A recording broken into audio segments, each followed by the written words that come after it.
ஓம் ஸ்ரீ பிரித்யங்கரா தேவியே போற்றி போற்றி. நல்லதே நினைப்போம், நல்லதே நடக்கும். சக்தி பிரித்யங்கரா குழந்தைகளுக்கு இந்த தாயின் ஆசீர்வாதம் என்றுமே முழுமையாக கிடைக்கட்டும்.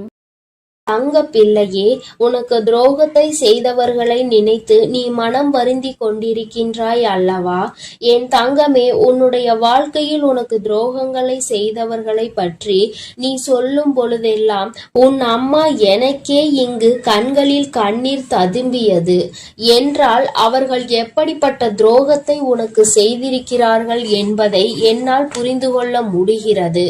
என் தங்கமே, துரோகத்தை செய்ததோடு மட்டும் அல்லாமல் இன்னமும் அவர்கள் உன்னை பற்றி மற்றவர்களிடத்தில் பேசிக்கொண்டுதான் இருக்கிறார்கள். நீதான் எந்த பிரச்சனையும் வேண்டாம் என்று ஒதுங்கி நின்று கொண்டிருக்கின்றாயே தவிர அவர்கள் இன்னமும் ஒருவரிடத்தில் உன்னை பற்றிய வதந்திகளை பரப்பிக் கொண்டுதான் இருக்கின்றார்கள் என்பதுதான் நீ அறிந்திராத உண்மை. நீ என்ன நினைக்கின்றாய் தெரியுமா? நாம் எப்படி இருக்கின்றோமோ அது போலதான் அவர்கள் இருந்து கொண்டிருக்கிறார்கள் என்று நீ நினைத்து கொண்டிருக்கின்றாய். ஆனால் உண்மை என்னவென்றால் அவர்கள் மட்டும் அல்ல, அவர்கள் உடன் பிறந்தவர்களும் இந்த வேலையை தான் செய்து கொண்டிருக்கின்றார்கள். மற்றவர்களிடத்தில் சென்று தேவையில்லாத விஷயங்களை பற்றி பேசிக்கொண்டு தேவையில்லாத விஷயங்களில் தலையிட்டு கொண்டும் இருக்கிறார்கள். என் தங்கமே, இந்த துரோகங்களை செய்தவர்களுக்கு தெய்வம் என்ன தண்டனை கொடுக்க போகிறது என்று நீ அதை எதிர்நோக்கி நின்று கொண்டிருக்கின்றாய் அல்லவா? தெய்வம் இவர்களை இப்படியே விட்டு விடுமோ என்று கூட என் குழந்தை மனதில் சந்தேகம் வந்துவிட்டது அல்லவா? என் தங்கமே, உன்னுடைய சந்தேகங்களுக்கு எல்லாம் பதில் தர வேண்டிய கட்டாயம் இப்பொழுது வந்துவிட்டது. உன் அம்மா அதற்கு முன்பாக அவர்களுக்கு தண்டனை கிடைத்து விட்டது என்ற சந்தோஷமான செய்தியை சொல்வதற்காக தான் இன்று உன் தாயானவள் ஓடோடி வந்திருக்கின்ற. இந்த வராகி எப்பேற்பட்டவள் என்பது உனக்கு நன்கு அறிந்த விஷயம்தானே. உன்னுடைய தாயானவள் அத்தனை சுலபமாக யாரையும் மன்னித்து விட மாட்டாள் என்பதை என் பிள்ளை நீ நன்கு அறிந்த விஷயம்தானே. என் தங்கமே, உன்னுடைய வாழ்க்கையில் இத்தனை துரோகங்களையும் செய்துவிட்டு ஒன்றும் தெரியாதது போல இருந்து விட்டால் உன்னுடைய தாயானவள் நான் விட்டு விடுவேனா என்ன?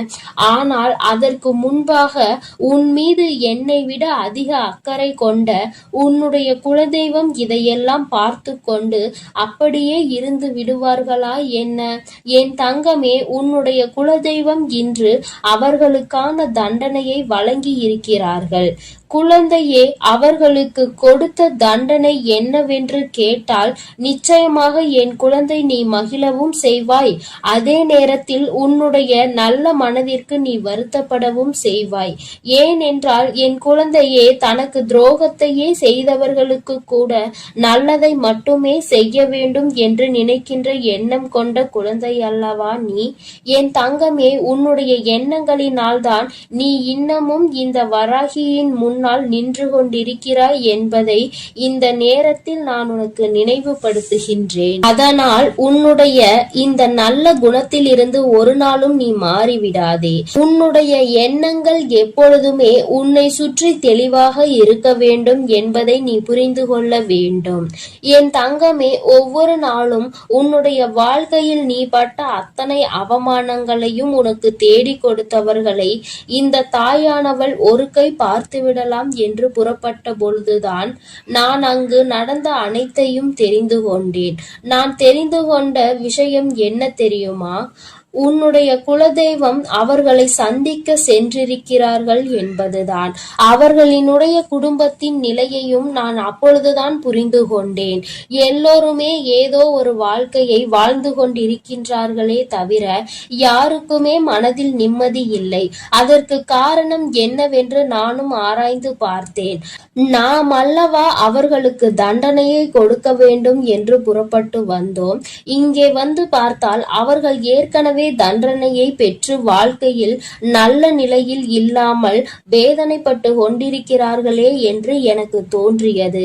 உடனே இது யாரால் கொடுக்கப்பட்டது, எதனால் நடந்தது என்று நான் தெரிய முயற்சி செய்யும் பொழுதுதான் உன்னுடைய குலதெய்வத்தினை நான் எதிரில் கண்டேன். அவர்கள் என்னிடம் சொன்ன அந்த விஷயங்களை தான் நான் இப்பொழுது உன்னிடம் சொல்லிக் கொண்டு இருக்கின்றேன்.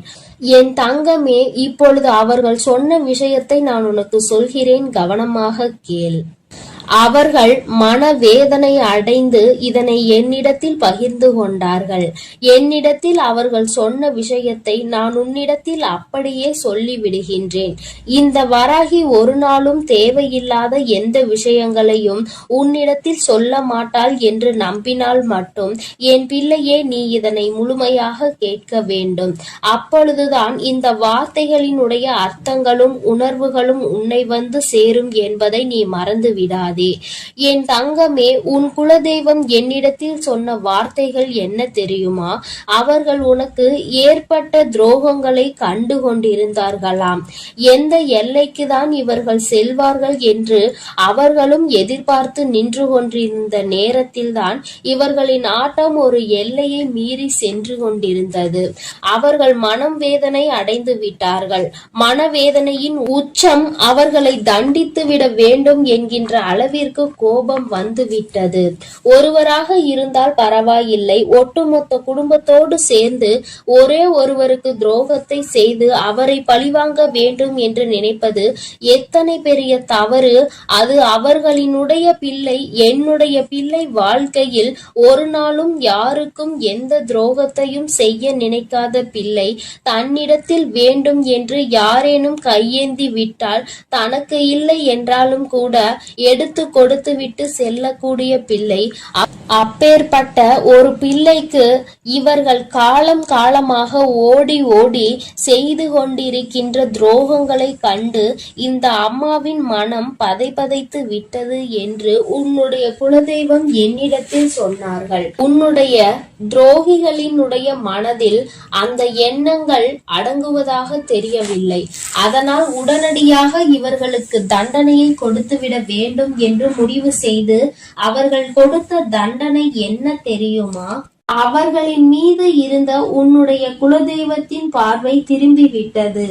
இனிமேல் அவர்களின் மீது உன்னுடைய குலதெய்வத்தின் பார்வை ஒருபோதும் செல்லாது. அவர்கள் எப்பொழுதுமே இனி அவர்களினுடைய வேண்டுதலையும் செவி கொடுத்து கேட்க மாட்டார்கள். அவர்கள் குடும்பத்தில் எந்த ஒரு விஷயங்களுக்கும் இவர்கள் சென்று நிற்கவும் மாட்டார்கள். அவர்களுக்கு இவர்கள் ஒரு நாளும் எந்த விதமான ஆசைகளையும் எந்த விதமான வேண்டுதல்களையும் நிறைவேற்றி தர மாட்டார்கள். என் தங்கமே, இவர்கள் எந்த விதமான ஆசீர்வாதங்களையும் அவர்களுக்கு வழங்கவும் மாட்டார்கள். இப்பேற்பட்ட ஒரு தண்டனையை அவர்கள் கொடுத்துவிருக்கிறார்கள். அதாவது அவர்களுக்கு தெரியாத ஒரு விஷயம். கோவிலுக்கு வருவார்கள், தெய்வத்தை வணங்குவார்கள், செல்வார்கள். ஆனால் தெய்வத்தினுடைய அருளும் அன்பும் அவர்களுக்கு கிடைக்கவில்லை என்பதை அவர்கள் ஒரு நாளும் உணரப்போவதில்லை. வெறும் வார்த்தையாக மட்டும்தான் தெய்வத்தை வணங்கி கொண்டிருக்கிறார்கள். உன் குலதெய்வத்தினுடைய அன்பினை இனி ஒரு நாளும் அவர்கள் பெற்றுவிட முடியாது. எந்த ஒரு சூழ்நிலையிலும் ஒரு குலத்தினை காக்கின்ற தெய்வத்தின் முன்னால் சண்டையிடக் கூடாது என்று தெரியாத இந்த பிள்ளைகள் வாழ்க்கையில் இனி நான் எந்த விஷயத்தையும் செய்து கொடுக்க போவது கிடையாது என்று உன்னுடைய குலதெய்வம் மனவேதனைப்பட்டார்கள். இப்படிப்பட்ட தண்டனையை அவர்களுக்கு கொடுத்து விட்ட பிறகு இனிமேலும் இவர்கள் வாழ்க்கையில் அனுபவிப்பதற்கு என்று வேறு எதுவும் இல்லை. என் தங்கமே, அதனால் உன்னுடைய குலதெய்வம் கொடுத்த தண்டனையை அதிகம் என்பதை நீ புரிந்து கொண்டு உன் அம்மா நான் திரும்பி வந்து விட்டேன். என் தங்கமே, அவர்கள் வாழ்க்கையில் ஒவ்வொரு விதமான கஷ்டங்களையும் அனுபவிக்கிறார்கள். ஒவ்வொரு விதமான சூழ்நிலைகளும் அவர்களை காயப்படுத்தி கஷ்டப்படுத்தி கொண்டுதான் இருக்கிறது. ஆனால் அவர்கள் எதையுமே வெளியில் சொல்வதில்லை. அப்படியே மறைத்து வைத்து வெளியில் சொன்னால் எங்கே நாம் செய்த தவறினால் நமக்கு கடவுள் கொடுத்த தண்டனை என்று சொல்லி விடுவார்களோ என்று நினைத்து சொல்லாமல் இருக்கிறார்கள். மாறாக அவர்கள் ஏன் என்றால் மற்றவர்களை பார்த்து இதே வார்த்தையை சொல்லி இருக்கிறார்கள் அல்லவா? ஒருவருக்கு ஏதேனும் பிரச்சனைகள் வந்துவிட்டால் தெய்வம் தண்டனை கொடுத்து விட்டது என்கின்ற வார்த்தையை எளிதாக பிரயோகித்தார்கள். இன்று அதே வார்த்தை நம் பக்கம் திரும்பும் என்ற பயம் அவர்களுக்கு இருக்கிறது. என் பிள்ளையே, ஒரு விஷயத்தை தெளிவாக புரிந்து கொள்ள வேண்டும். தெய்வம் ஒரு நாளும் தன்னுடைய குழந்தைகளை தண்டிக்காது. அவர்களுக்கு திருந்துவதற்கான வாய்ப்புகளை தான் கொடுப்பார்கள். அதையும் மீறி ஒரு குழந்தைக்கு தெய்வத்திடம் இருந்து தண்டனை கிடைக்கிறது என்றால் அவர்கள் வாழ்வதற்கே தகுதியற்றவர்கள் என்பதை புரிந்து கொள்ள வேண்டும். என் தங்கமே, உனக்கு துரோகத்தை கொடுத்தவர்களுக்கு இத்தனை பெரிய தண்டனை கொடுத்தது உனக்கும் கூட கஷ்டமாக இருக்கலாம். ஆனால் இனி எதுவுமே செய்ய முடியாது. வாய்ப்புகள் கொடுக்கப்பட்டதை பயன்படுத்தாமல் அதை அப்படியே விட்டு விட்டார்கள். இனிமேல் அவர்கள் வாழ்க்கைக்கான பொறுப்பினை அவர்கள்தான் ஏற்றுக்கொள்ள வேண்டும். இனி எதற்குமே தெய்வம் அவர்கள் பக்கம் நின்று அவர்களுக்காக ஒரு நாளும் எந்த ஒரு விஷயத்திற்காகவும் அவர்கள் வாதாட மாட்டார்கள். என் குழந்தையே, நீ மன நிறைவோடு உன்னுடைய குலதெய்வத்தை நீ தைரியமாக வணங்கு. யாரும் உன்னை எதிர்த்து எந்த கேள்வியும் கேட்க முடியாது என்பதை புரிந்து கொள். என் தங்கமே, இன்று இருக்கின்ற சூழ்நிலையில் எப்பொழுதும் உன்னுடைய குலதெய்வம் உன்னோடு நின்று உனக்கு உறுதுணையாக நிற்பார்கள் என்பதை மட்டும் மனதில் வைத்துக் கொண்டு என் பிள்ளை, நீ சந்தோஷமாக உன் வாழ்க்கையை வாழ தொடங்கு. என் அன்பு பிள்ளைக்கு இந்த வராகியினுடைய ஆசீர்வாதங்களும் உன் குலதெய்வத்தினுடைய அன்பும் அருளும் எப்பொழுதும் முழுமையாக கிடைத்து கொண்டே இருக்கும். என் தங்கமே, அதனால் நீ எதற்காகவும் கலங்காதே, எதை நினைத்தும் வருந்தாதே. நீ நல்லதையே நினைத்தால் உன் வாழ்வில் எல்லாம் உனக்கு நல்லதாக மட்டுமே நடக்கும். என் தங்க பிள்ளையே, இன்று உன் குலதெய்வம் உனக்கு சந்தோஷமான ஒரு செய்தியை தான் கொண்டு வந்திருக்கின்றேன். என் தங்கமே, உன்னை முடக்க வேண்டும் என்று பல முயற்சிகளை செய்து இன்று இந்த தாயானவளின் கட்டுக்குள் சிலர் வந்திருக்கின்றார்கள். என் பிள்ளை, அப்படியே என்னுடைய கட்டுக்குள் வந்தவர்கள் யார் என்பதை தெரிந்து கொண்டால் நிச்சயமாக நீ மனமகிழ்ச்சி அடையத்தானே செய்வாய். அந்த மனமகிழ்ச்சியை உன்னிடத்தில் இருந்து காண்பதற்காக தான் இன்று உன்னுடைய தாயானவள் உன்னை காண வந்திருக்கின்றேன். என் தங்கமே, உன்னுடைய வாழ்க்கையில் உன்னை சுற்றி சூழ்ச்சிகள் பலவிதமாக நடந்தது.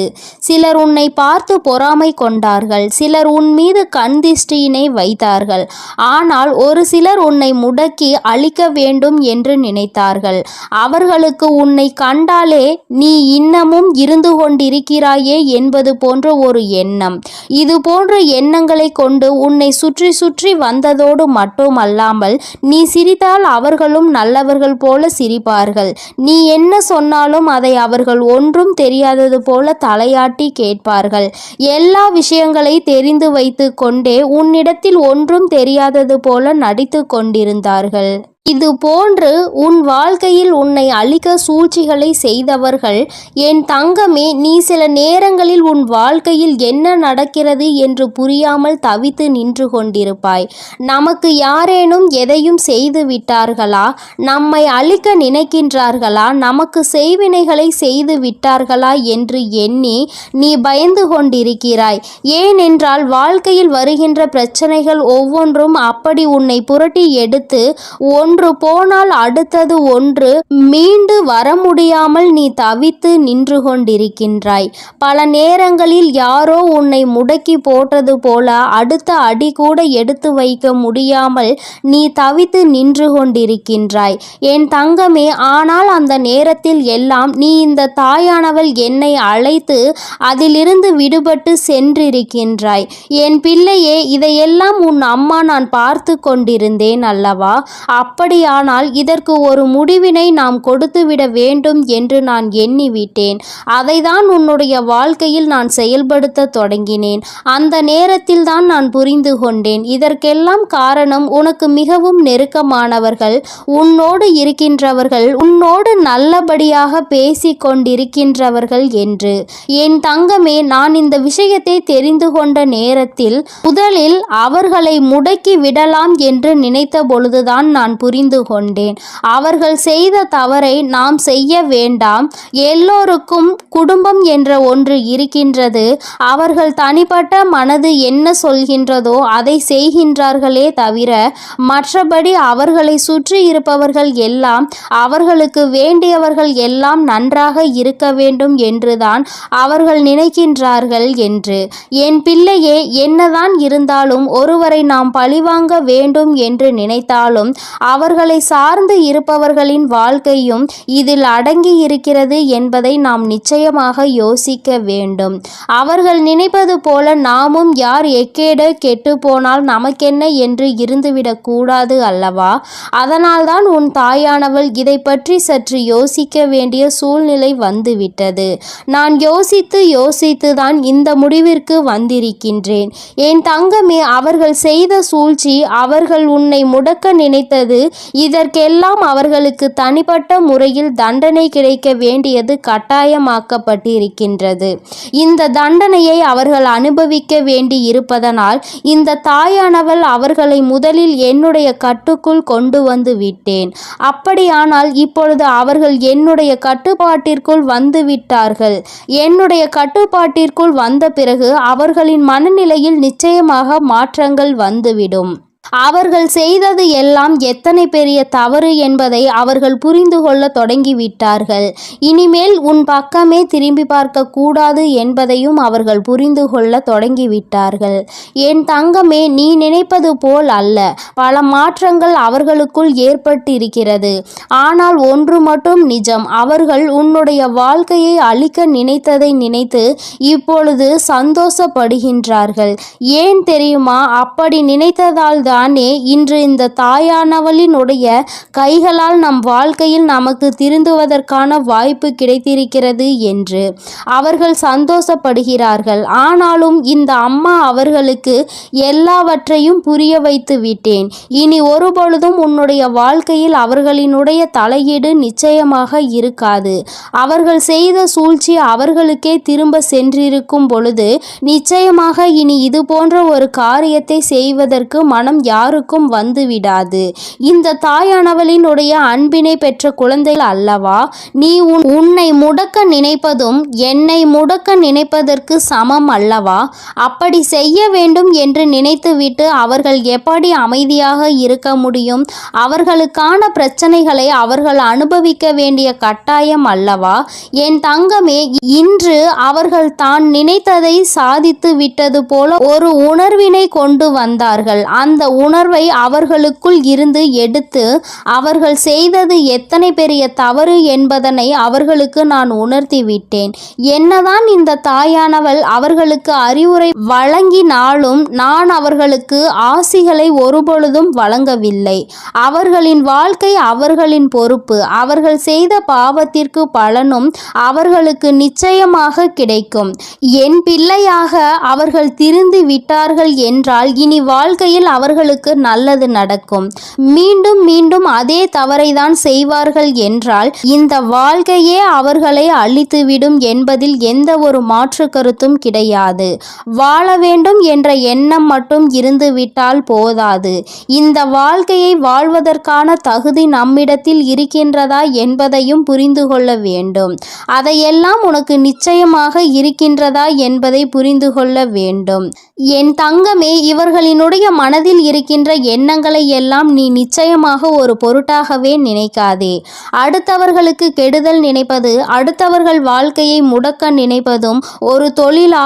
இது போன்ற வேலையை செய்வதற்கு பதிலாக அவர்கள் வாழாமலே இருந்து விடலாம் என்றுதான் உன் அம்மா எனக்கு கோபம் வருகின்றது. என் தங்கமே, இருந்தாலும் இவர்களை சார்ந்தவர்கள் எந்த கஷ்டமும் படக்கூடாது. இவர்கள் செய்த தவறுக்கு இவர்களின் சந்ததிகள் என்ன செய்வார்கள்? ஆனாலும் இவர்கள் செய்த பாவம் அவர்களை துரத்துவதை யாராலும் நிறுத்த முடியாது. அந்த பாவத்தை நாம் தூக்கி சுமக்க வேண்டாம் என்றுதான் அம்மா சொல்கின்றேன். என் தங்கமே, நீயும் அவர்களுக்கு ஒரு விஷயத்தை செய்யும் பொழுது அது அவர்கள் குடும்பத்தை பாதிக்கிறது என்றால் அந்த பாவம் உன்னை வந்து சேர்ந்துவிடும் அல்லவா? என் தங்கமே, அவர்கள் மிகவும் நல்லவர்களாக இருக்கலாம் அல்லவா? அதனால் என் பிள்ளை பிள்ளையே, நீ யாரையும் வஞ்சிக்காதே, யார் மனதையும் நோகடிக்கும்படி நீ பேசிவிடாதே. அவரவர்கள் செய்வதற்கான பலன்களை அவரவர்கள் அனுபவிப்பார்கள். அவரவர்கள் வாழ்க்கையில் என்ன நடக்கின்றதோ அதற்கு அவர்களே பொறுப்பெடுத்துக் கொள்வார்கள். உன் வாழ்க்கையில் உனக்கு அவர்கள் செய்ததற்கான பொறுப்பினை நான் எடுத்துக் கொள்கின்றேன். என் தங்கமே, அவர்களை திருத்தி நல்வழிப்படுத்த வேண்டியது என்னுடைய பொறுப்பு. என்னுடைய கட்டுக்குள் இன்று வந்து நின்று கண்ணீர் சிந்தி கொண்டிருக்கின்றார்கள். அவர்கள் செய்த தவறை எண்ணி என்னிடத்தில் வருந்தி கொண்டிருக்கின்றார்கள். அம்மா, அவர்களை காப்பது நீ என்று தெரிந்திருந்தால் நான் நிச்சயமாக இது போன்ற தவறுகளை எல்லாம் செய்திருக்க மாட்டேன். தெய்வம் அவர்களுக்கு துணை நிற்கும் என்பதை அந்த நேரத்தில் நான் அறியவில்லை. இப்பொழுது எல்லா தவறையும் உணர்ந்து விட்டேன். இனி தெய்வத்தின் மீது எனக்கு நம்பிக்கை வந்துவிட்டது. தெய்வத்தின் மீதான பயமும் எனக்கு வந்துவிட்டது. அதனால் எந்த ஒரு தீங்கினையும் இனி ஒரு நாளும் செய்ய மாட்டேன் என்று அவர்கள் மனம் வருந்தி மன்னிப்பினை கேட்டு விட்டார்கள். என் தங்கமே, இனி ஒரு நாளும் நீ இதனை நினைத்து மனம் கலங்க வேண்டாம். இனி உன்னுடைய வாழ்க்கையில் எல்லாமே நீ நினைத்தது போல நடக்கும். இந்த எதிரிகள் இல்லாத, இந்த துரோகிகள் இல்லாத நிலையை உனக்கு வாழ்க்கையில் உருவாக்கி கொடுக்கும் நேரம் வந்துவிட்டது. சூழ்ச்சிகளை யார் செய்தாலும் இந்த தாயானவளின் கைகளால் அவர்களுக்கு தண்டனை நிச்சயம் என்பதை புரிந்துகொள். உடனே நீ நடக்கவில்லை என்பதற்காக மனதை தளரவிட்டு விடாதே. நிச்சயமாக அம்மா அதற்கான வேலைகளையும் அதற்கான நாளையும் குறித்து விட்டேன். மிக விரைவாகவே எல்லாம் நடக்கும் பொழுது நீ மனமகிழ்ச்சியினை நிச்சயமாக அடைந்து விடுவாய் என்பதில் எந்த ஒரு மாற்று கருத்தும் கிடையாது. என் தங்கமே, எப்பொழுதும் நீ சந்தோஷமாக இருக்க வேண்டும். சூழ்ச்சிகள் எல்லாம் உன் முன்னால் சுருண்டு போகும் என்பதனை புரிந்துகொள். என் தங்கமே, இந்த தாயானவளினுடைய ஆசீர்வாதங்கள் எப்பொழுதுமே உனக்கு முழுமையாக கிடைக்கும். அதனால் நீ எதற்காகவும் கலங்காதே, எதை நினைத்தும் வருந்தாதே. நீ நல்லதையே நினைத்தால் உன் வாழ்க்கையில் எல்லாம் உனக்கு நல்லதாகவே நடக்கும். என் தாயானவள் எப்போதும் உனக்கு துணையாக உன் இல்லத்திலே இருக்கிறேன். நீ செல்லும் இடத்திலெல்லாம் உனக்கு முன்பாக நான் சென்று கொண்டிருக்கிறேன் என்பதையும் நீ மறந்து விடாதே. என் செல்ல குழந்தையே, இன்று உன்னுடைய தாயானவள் உன்னிடத்தில் ஒரு விஷயத்தை பேசுவதற்காக நீண்ட நேரமாக காத்து கொண்டிருக்கிறேன். என் தங்கமே, உன்னுடைய வாழ்க்கையை அழிக்க நினைத்த துரோகிகளினுடைய நிலைமை இப்பொழுது என்னவாக இருக்கிறது என்பதை தெரிந்து கொள்ள வேண்டிய கட்டாயம் உனக்கு வந்திருக்கிறது. என் தங்கமே, இந்த தாயானவள் அவர்களுக்கு தண்டனை கொடுப்பதற்கு நான் சென்றிருந்தேன். ஆனால் உன்னுடைய குலதெய்வம் அந்த துரோகிகளுக்கு மிகப்பெரிய தண்டனையை கொடுத்து விட்டார்கள். என் தங்கமே, அது என்னவென்று நீ தெரிந்து கொள்ள வேண்டிய கட்டாயம் இப்பொழுது உனக்கு ஏற்பட்டிருக்கிறது. அதற்கு காரணம் என்ன தெரியுமா? என் பிள்ளை, உன்னுடைய வாழ்க்கையில் தெய்வங்கள் எதுவும் செய்யவில்லை, தெய்வத்தை வணங்குவதில் எந்த பலனும் இல்லை என்று நீ சொல்கிறாய் அல்லவா? நீ அதிலிருந்து தெளிவு பெற வேண்டும் அல்லவா? நீ உன் வாழ்க்கையில் தெய்வத்தை எந்த இடத்தில் வைத்திருக்கிறாய்? தெய்வம் உன்னை எந்த இடத்தில் வைத்து உனக்கு நல்லது செய்து கொண்டிருக்கிறார்கள் என்பதை நீ புரிந்து கொள்ள வேண்டும் என்பதற்காக தான் அம்மா இப்பொழுது உன்னிடத்தில் பேசிக் கொண்டிருக்கிறேன். என் தங்கமே, கண்களை மூடிக்கொண்டு சுற்றி இருப்பவை எல்லாம் இருட்டி போய்விட்டது என்று ஒரு நாளும் சொல்லக்கூடாது. நன்றாக கண்களை திறந்து பார்த்து சுற்றி என்ன நடக்கிறது என்பதை நீ பார்க்க வேண்டும். என் தங்கமே, அப்பொழுதுதான் இந்த வாழ்க்கை உனக்கு என்ன கொடுக்கிறது என்பதை உன்னால் புரிந்து கொள்ள முடியும். என் தங்கமே, இவை எல்லாவற்றையும் முதலில் தெரிந்து கொள்வதற்கு முன்பாக அம்மா சொல்கின்ற ஒரு விஷயத்தை நீ புரிந்துகொள். என் தங்கமே, ஒருவருக்கு உன்னை போராடி உன்னுடைய நிலைமையை நீ புரிய வைக்க வேண்டும் அல்லது உன்னுடைய சூழ்நிலையை புரிய வைக்க வேண்டும் என்ற நிலை உனக்கு வரும் என்றால், என் தங்கமே, உன்னுடைய மனதோடு சில நொடிகள் போராடி அவர்களை விட்டு நீ மறந்து விலகி செல்வது மிகவும் நல்லது. அம்மா சொல்கின்ற விஷயம் உனக்கு புரிகின்றதா? நான் உனக்கு இன்னமும் தெளிவாக சொல்ல வேண்டும் என்றால், என்றால், என் தங்கமே, ஒருவரை நீ உயிராக நினைத்திருக்கிறாய்.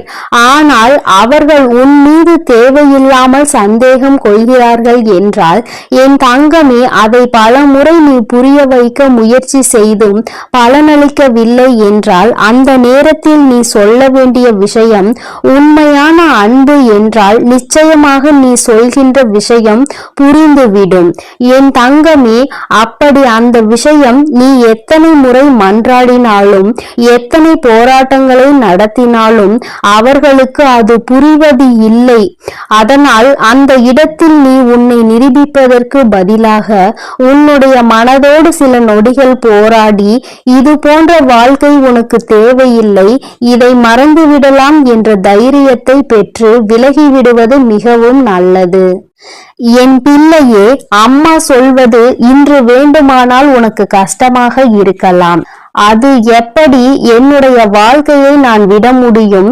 என்னதான் நினைத்தாலும் என்னதான் செய்தாலும் அவர்களை விட்டு ஒருபொழுதும் நான் விலக மாட்டேன் என்று நீ சொல்லலாம். ஆனால் என் தங்கமே, உண்மை என்னவென்று நீ புரிந்து கொள்ள வேண்டும் அல்லவா? என் தங்கமே, உன்னுடைய வாழ்க்கைதான், நான் இல்லை என்று சொல்லவில்லை. என்னாலும் போராடி கொண்டே ஒரு வாழ்க்கையை எப்படி உன்னால் கடந்து செல்ல முடியும்? என் தங்கமே, இதையெல்லாம் நீ புரிந்து கொள்ள வேண்டும். இந்த வாழ்க்கையில் இதையெல்லாம் நீ கட்டாயமாக தெரிந்து கொள்ள வேண்டும். எல்லாவற்றையும் கடந்து நீ வாழ வேண்டும். ஓரிடத்திலேயே முடங்கி கிடக்க கூடாது.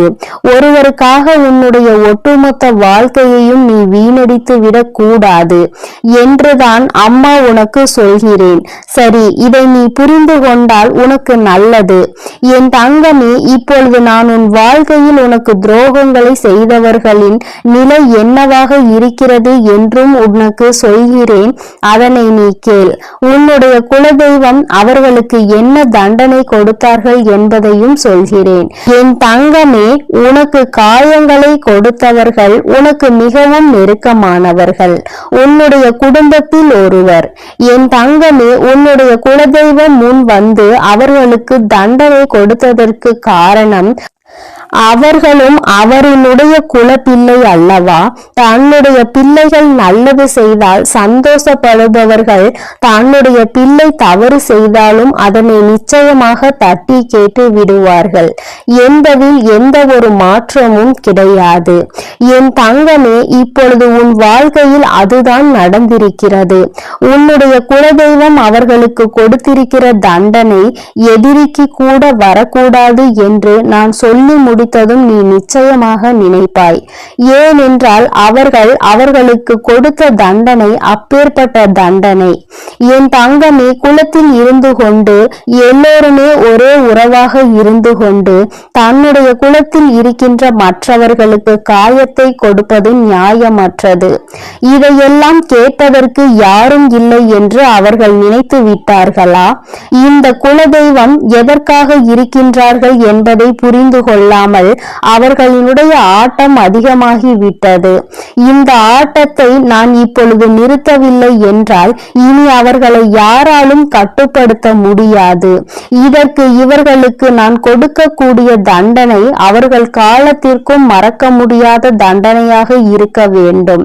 அதற்காக அவர்கள் செய்த விஷயம் என்ன தெரியுமா?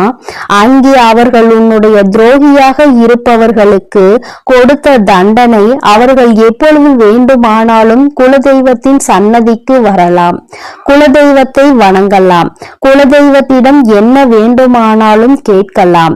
உன்னுடைய குலதெய்வம் ஒருபொழுதும் அவர்களினுடைய வேண்டுதல்களை செவி கொடுத்து கேட்க மாட்டார்கள். இவர்கள் என்ன சொல்ல வருகிறார்கள் என்பதை கூட திரும்பி பார்க்க மாட்டார்கள். அவர்களின் கண்ணீரை துடைக்க ஒரு நாளும் வரமாட்டார்கள்.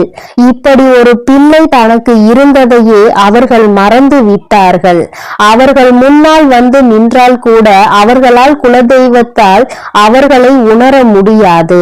அந்த அளவிற்கு அவர்களுக்கு தண்டனையை அவர்கள் கொடுத்து விட்டார்கள். குலதெய்வம் கொடுத்த தண்டனை தன்னுடைய குலப்பிள்ளை என்ற அந்தஸ்தை தன்னிடம் இருந்து அவர்கள் பறித்து விட்டார்கள்.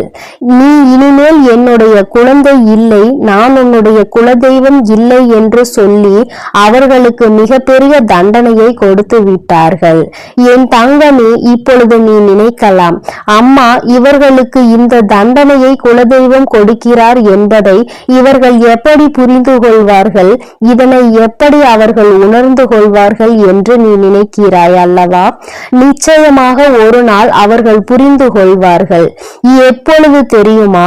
வாழ்க்கையில் அதிக அடிபட்டு, வாழ்க்கையில் மிகுந்த வேதனைப்பட்டு இனிமேல் எதுவுமே இல்லை என்கின்ற நிலை வந்துவிட்ட பிறகு அவர்கள் இதனை புரிந்து கொள்வார்கள். அப்பொழுது அவர்கள் தன்னுடைய ஜாதகத்தை எடுத்து கொண்டு போய் ஜோசியரிடம் சென்று பார்ப்பார்கள். அன்று அங்கு கிடைக்க போகின்ற பதில் என்ன தெரியுமா? உன்னுடைய வாழ்க்கையில் உன்னுடைய குலதெய்வம் உன்னை காக்க நிற்கவில்லை.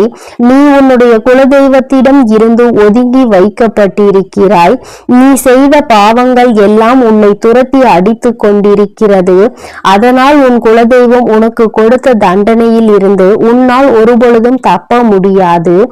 ஒருவேளை நீ மனம் திரும்பி விட்டாயானால் இனிமேல் யாருக்கும் எந்த தவறுகளும் செய்ய மாட்டாய் என்றால் உன்னை மன்னிக்க வேண்டியது உன்னுடைய குலதெய்வம்தான். ஏனென்றால் இன்று உன்னுடைய இந்த நிலைக்கு அவர்கள் உன்னை ஒதுக்கி வைத்ததுதான், அவர்கள் உன்னை கண்ணெடுத்து பாராமல் இருப்பதுதான் காரணம். அதனால் அவர்களின் காலடிதான் உனக்கு நிரந்தரமான தீர்வு என்பதை அவர்கள் புரிய வைப்பார்கள். என் தங்கமே, இது போன்ற சூழ்நிலையை அவர்கள் வாழ்க்கையில் நான் உருவாக்கி கொடுத்து விடுவேன். அதனால் யார் என்ன கெடுதல் செய்தார்கள் என்பதை எல்லாம் நினைத்து நீ வேதனைப்பட்டு கொண்டிருக்காதே. துரோகங்கள் செய்பவர்களும் மற்றவர்கள் வாழ்க்கையை கெடுப்பவர்களும் நல்லபடியாக வாழ்ந்து கொண்டிருக்கிறார்கள் என்று நீ ஒருபொழுதும் நினைத்து கொண்டிருக்காதே. என் தங்கமே, உன்னுடைய எண்ணங்கள் போல இந்த வாழ்க்கையில் நிச்சயமாக பல நல்ல விஷயங்களை இந்த தாயானவள் நான் உனக்கு நடத்தி காட்டுவேன். இன்று உன்னுடைய துரோகியின் நிலை என்னவென்பதை நீ புரிந்து கொண்டாய் அல்லவா? நான் உனக்கு சொல்வதும் இதைத்தான். துரோகிகள் செய்தது போல அவருடைய வாழ்க்கையில் யாருக்கும் எந்த ஒரு துரோகத்தையும் நீ செய்துவிடக் கூடாது. அதில் எப்பொழுதுமே நீ அதிக கவனத்தோடு இருக்க வேண்டும். இந்த வாழ்க்கையில் உனக்கு எதுவெல்லாம் கிடைக்க வேண்டும் என்று இருக்கின்றதோ அதையெல்லாம் நீ சந்தோஷமாக பெற்றுக்கொள்ள வேண்டும். எந்த ஒரு சூழ்நிலையிலும் குலதெய்வத்தின் சாபத்திற்கும் குலதெய்வத்தினுடைய வேதனைக்கு மட்டும் நீ ஆளாகி நின்றுவிடக் கூடாது. இது ஒன்றே போதும் உன்னை நல்ல நிலைக்கு கொண்டு வருவதற்கு. என் அன்பு குழந்தைக்கு இந்த சக்தி பிரித்யங்கராவின் அன்பும் ஆசீர்வாதமும் முழுவதுமாக கிடைக்கும். ஓம் ஸ்ரீ பிரித்யங்கரா தேவியே போற்றி போற்றி. ஓம் ஸ்ரீ பிரித்யங்கரா தேவியே போற்றி போற்றி.